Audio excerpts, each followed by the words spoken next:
4차 유행 발생 이후 선별진료소에서는 많게는 하루 수천 명씩 검사를 하는 강행군이 이어지고 있습니다. 방역당국은 의료진이 지치지 않도록 휴식과 심리상담 등을 제공하는 버스를 선별진료소 곳곳에 제공했습니다. 자세한 현장 상황 취재기자 연결해서 알아보겠습니다. 이준엽 기자. 네, 남양주 별내동 임시선별검사소에 나와 있습니다. 네, 지금 뒤에 버스가 한 대 보이는데 그 버스가 의료진 회복을 지원하는 버스인가요? 네, 맞습니다. 제 뒤에 보이는 버스가 이곳 임시선별진료소 의료진들을 위한 회복 지원 차량입니다.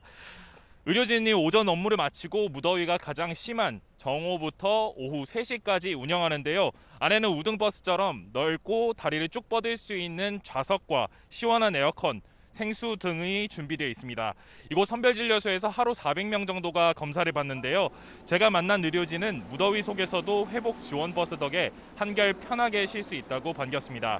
방역당국은 지난달 26일 소방청을 시작으로 경찰청과 행정안전부 등의 도움을 추가로 받아 이런 회복 지원 차량을 모두 22대 운영하고 있습니다.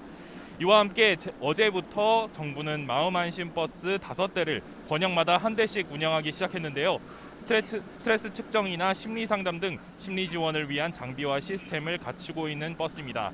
신청을 받아서 선별진료소를 방문해 의사, 간호사, 공무원 등에 대한 심리 지원을 하게 됩니다.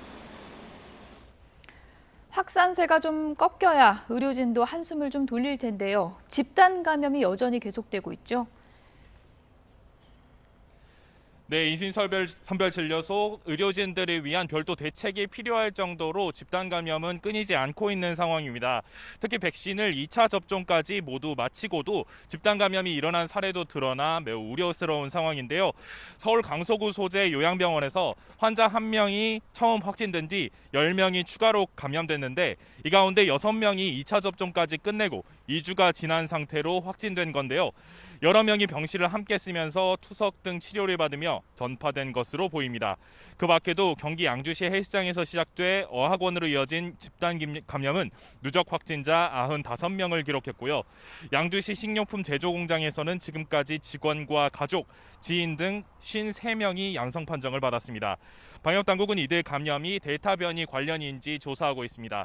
지금까지 남양주 별내동 임시선별검사소에서 YTN 이준엽입니다.